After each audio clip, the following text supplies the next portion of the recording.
Good morning. I'm here today with Colonel Retired Rick Kuhlman. He is our Air Force liaison in the Knoxville area to the Air Force Academy and also helps people who are interested in Air Force ROTC. Welcome, Rick, and thanks for being here with us today. Thank you, Cindy. Can you tell us a little bit about your military background, your experience, and how you came to be in this liaison position? Sure, Cindy, thank you. So I'm a homegrown Knoxvillian, grew up in the Kingston Pike Bearden area, went to West High School, went to the University of Tennessee.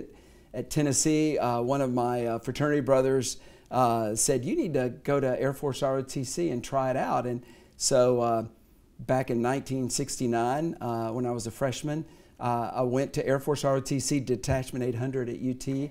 Got into that, really enjoyed that. Really enjoyed wearing the uniform, the camaraderie. Graduated and was commissioned in 1973. I was an engineer at UT and became a manpower management engineering officer. Our mission then was to draw down the force after Vietnam. Vietnam was winding down, and so we cut workforces, and so that was my main job. I was stationed at Myrtle Beach Air Force Base, which is a great assignment. It's no longer there. Got out of active duty almost at my 4-year point. Came back to Knoxville. Really missed the military. Got back in the Air Force Reserve at Dobbins in Atlanta. Was there for about 15 years. Did several things. Was the aide to the wing commander for about 5 years, really enjoyed that. Became a cop, which was also very different for me, but really enjoyed that. From there went to Robbins at headquarters Air Force Reserve Command, and then went to headquarters AFMC, Air Force Materiel Command, and I was the senior reservist for security forces at AFMC, and then retired. In 1999, though, I really wanted to do a little bit more. I had some extra time, and we needed liaison officers. Liaison officers are not Air Force recruiters. We are people that talk with high school students or people maybe that are in the military a couple of years in the enlisted grade that might want to go to the Air Force Academy. And so I got involved and went to the Air Force Academy and got trained and have been doing that job since 1999. Wow, well, that's quite an impressive career you have there. Now, when you make the distinction between a liaison and a recruiter, as a liaison, you expect a student to come to you and express an interest in the Air Force Academy, and that's when you begin to work with them, right? That's exactly right, Cindy. We want to work with students, and in the process, if the student decides they don't want to do this, that is great. We want to find that out in the process so that we don't waste anybody's time. But if the student is very interested in proceeding and looking at the academy, we love to give them opportunities to do that, and then we kind of help them in things that can make them competitive, and that's the key. If a person comes to me and says, we want to go to the academy, I want to go to the academy, then my job will be to make that person as competitive as they can be so that they can get selected. Okay, great. Can you tell everybody a little bit about the 3 different paths to becoming an Air Force officer? Sure, Cindy. So there are 3 paths. Obviously, the Air Force Academy is one, and that is you go to the Air Force Academy for 4 years, no more, no less. You can go to college and go to Air Force ROTC, as I did. And then the last way is through Officers Training School, OTS.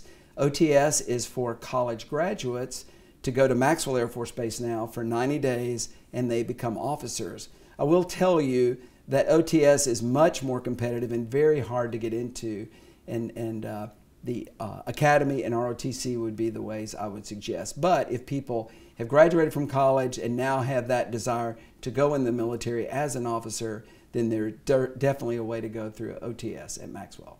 Okay, so just to make the distinction, to be an officer, one of the minimum requirements is to have the college education before being commissioned as an officer, just so everyone understands that. Can you talk about the advantages of going to the Air Force Academy versus perhaps OTS or even ROTC? I really can. So the Air Force Academy, people thrive in the Air Force Academy that like structure. you're in the military 24/7 as a student at the Air Force Academy. You're told when to get up, you're told when to eat your meals, you're told when to go to bed, you're told when to study. And so if you're that kind of person that really enjoys the structure, then that would be a great path for you. Air Force ROTC is more for people that want the experience of being a college student on a civilian campus, yet do have that desire to go into the military. And so in ROTC, as a freshman and sophomore, you have a 1-hour class once a week, and then you have a 3-hour drill once a week where you learn to march and you learn military courtesies and the history of the Air Force. And then when you're a junior and senior, then you have a 1-hour class 3 times a week, plus the drill when you actually are leading the underclassmen.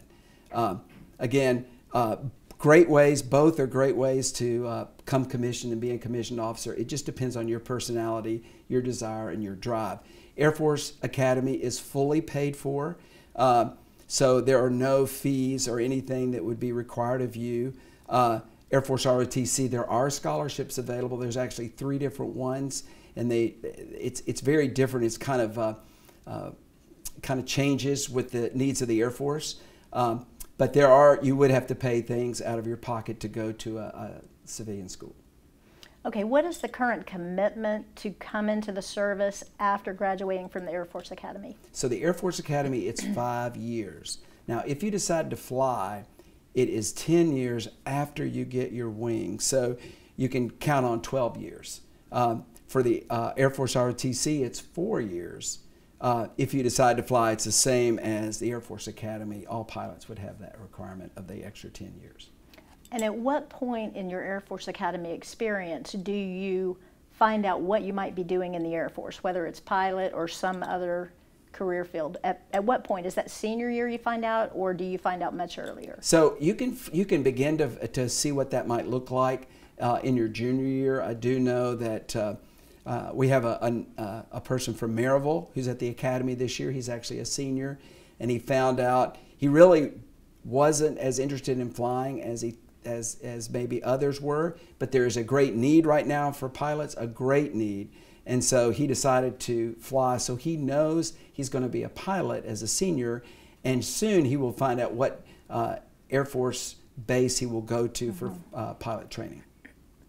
And at ROTC, you begin to learn your senior year also. Not everyone that wanted a pilot slot that comes out of Air Force ROTC got one in the past. Again, it's the needs of the Air Force, but right now the Air Force is very generous with pilot slots. So again, ROTC Academy, if you really want to fly, there's a really good chance you can do that. Even at OTS, we had one guy here, he graduated from West in 1999, went away to a college in North Carolina, decided he wanted to go in the military. He actually went to OTS, he got selected, and now he is he's getting ready to fly the F-35, and he'll be at Hill Air Force Base, Utah, which is the latest and greatest that the Air Force has. Wonderful. When do you start the process? If you decide you want to go to a military academy, when does the process start? Is that junior year or earlier? You could actually start earlier. I would love to talk to a freshman or sophomore just to kind of work the path. But really you can, optimum will be junior year. And even the very beginning of your senior year, if you just decided I want to do it, it's a little bit, there's a little bit more to do, or you need to do things quicker, but it can be done. But the best scenario would be a sophomore or a junior. Okay.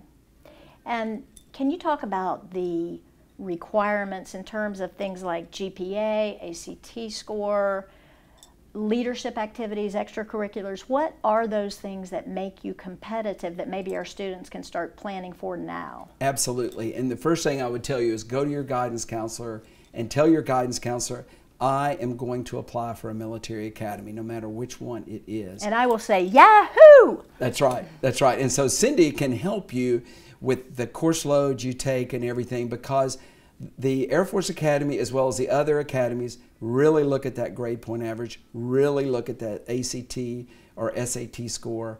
And the other really cool thing is the Academy does this. I'm sure I do not know what the other service academies do, but the Air Force Academy super scores, which means you can take these tests as many times as you want, and they cherry pick the best grades and give you your composite for the best selection of grades you take, or the different categories that you take on the test. Okay, now how about sports? Are they looking for sports and leadership? So they really are. So they look really.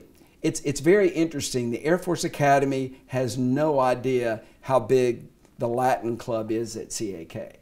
I don't even know if CAK has a Latin Club. But the Latin Club at CAK may have 4 members. And if you're the president of the Latin Club, that's great. But if it was a 1,000-member Latin Club, they wouldn't know that, or a 4-member Latin Club. The Academy, though, knows sports teams. So they look at sports teams, being the captain.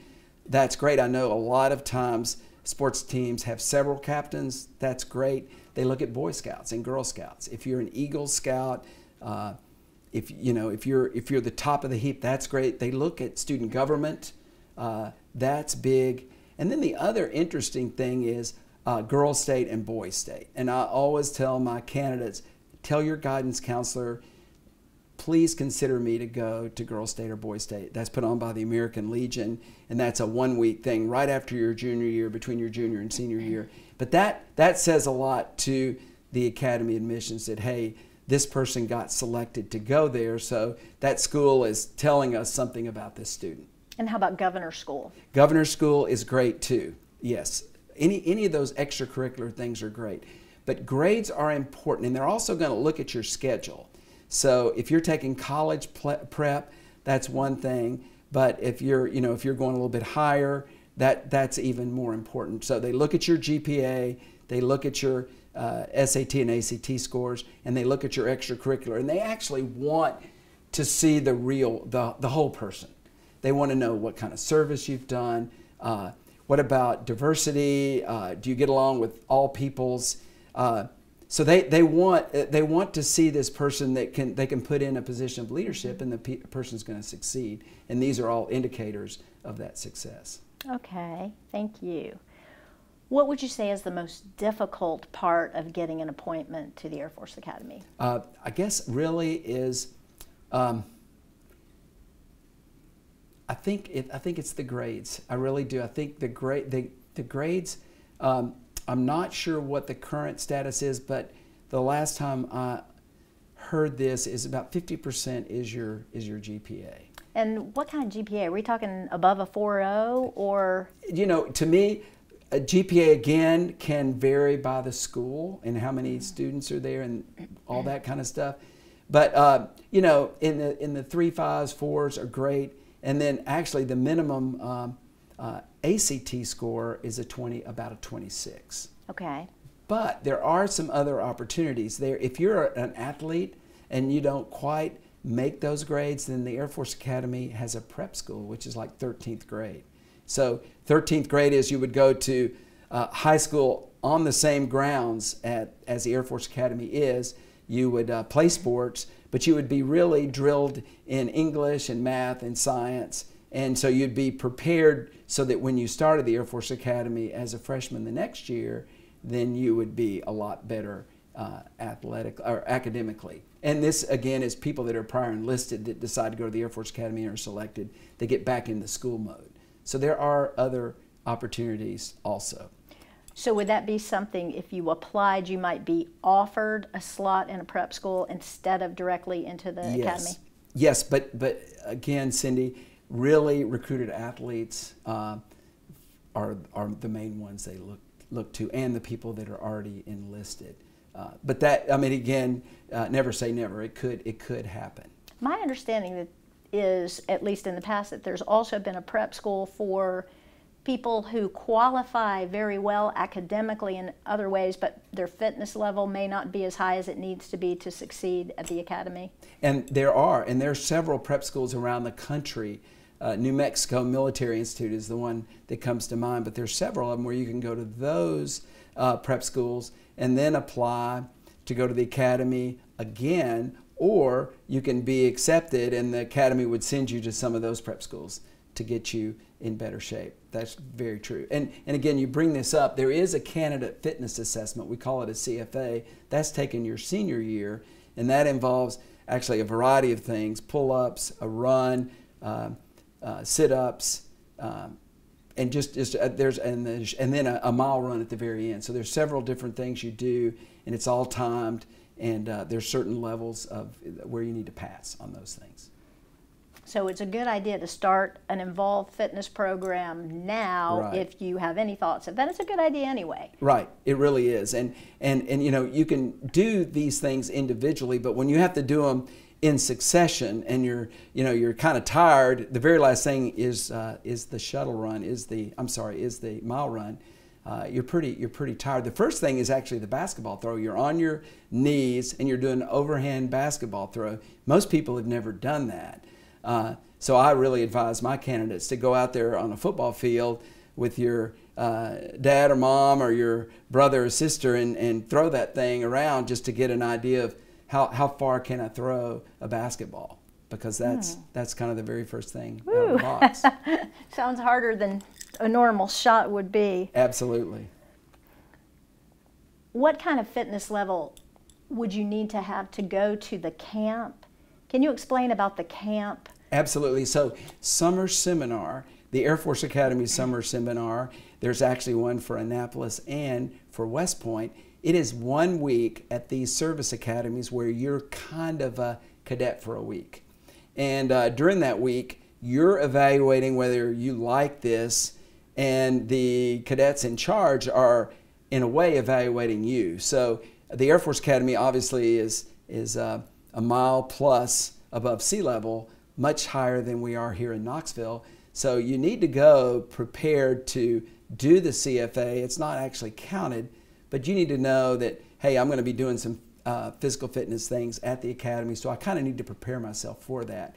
That happens again between your junior and senior year, and it's actually not long after Boys or Girls State, but it's before the new class arrives. So the new class arrives in late June or mid-June, so these are in early June. There's usually 1 or 2 weeks that they offer this summer seminar. And I strongly urge people to get online and to apply for that. And again, the Air Force one, I don't know when this video will be shown, but today is actually the deadline for this year. But those of you that watching this that have children that are sophomores or freshmen, this will be offered. Application comes out, I believe, the 1st of December in your son's or daughter's junior year. Okay, so there's about a 45-day window, you said, till January 15th for them to apply for that.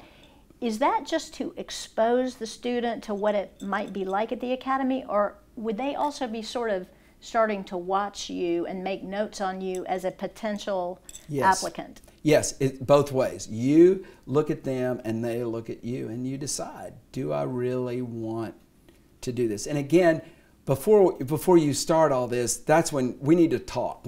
I need to prep you for this. We need to kind of sit down and I want you to know what to expect, so you just don't go blindsided into this thing going, oh my gosh, this isn't what I signed up for. And also I want to prepare you and how you would look and how you would conduct yourself and those kind of things.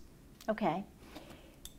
I know there is different culture in each service. The services now work together so often in so many different operations, and even the academies probably have a different feel and a different culture. What's your experience with the Air Force culture versus some of the other military academies specifically? I think, Cindy, it's important to note that everybody jokes about the other services. I mean, they call us the chair force and all that stuff, and we smile as we go to our really nice room in billeting. But in all seriousness, it depends on what you want to do. If you're that person that really wants to be in the mud, on the front line, then I would, suggest you look at service academies that would offer you that. The Air Force Academy has a few career fields that offer that. Other services maybe have more career fields that offers that. I do know the Air Force Academy, we do a lot of, I guess, intellectual things. We're now in charge of space, and so there's a lot going on there. We deal a lot with computers, as you know, being in communications. So there's a lot of those kind of things going on. But we still have, the special ops, the combat rescue officers, or the TACPs, or we actually have an Army liaison officer in the Air Force. So we still have those kind of things. But we do have a lot of things where you are in a facility working some sort of computer or some sort of machine that makes the fight easier for the people on the ground. Okay.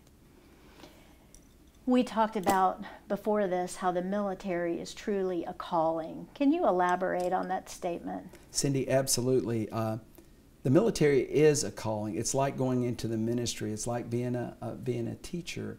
It's not a job because you're on duty 24/7, and it really does make a difference if you come into work and you're not all in, because somebody's life could depend on it. So I always tell people that if this is where you really feel like you're being called, then you need to really look at it that way. But if you're just looking for something where you clock in at 9 and you're out at 5, then the military probably is not for you.